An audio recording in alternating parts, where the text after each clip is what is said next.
Welcome. If you want to stay updated with the latest news and updates from Pinterest, turning on Pinterest announcements push notifications is the way to go. In this quick and easy guide, I'll show you exactly how to enable these notifications on your mobile device so you never miss out on important announcements or new features from Pinterest. Let's get started. First, open the Pinterest app on your phone. Make sure you're logged into your account. Once you're in, head over to your profile by tapping on your profile picture, which you'll find at the top of the screen. This will take you straight to your personal Pinterest page.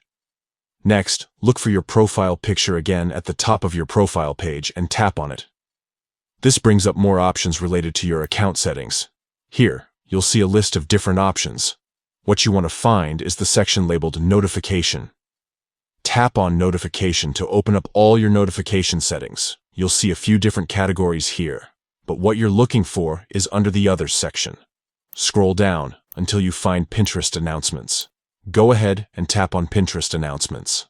Now, you'll see a toggle next to the word Push. This is the setting that controls whether or not you receive push notifications for Pinterest announcements directly to your device. To turn on these notifications, simply toggle the push option to the on position. Once you do this, you'll start receiving updates from Pinterest as soon as they're released, right on your phone. And that's it. You've successfully enabled Pinterest announcements push notifications. Now you'll always be in the loop whenever Pinterest has something new to share. If you found this guide helpful, don't forget to check out our other tutorials for more tips on getting the most out of your favorite apps. Thanks for watching, and see you next time.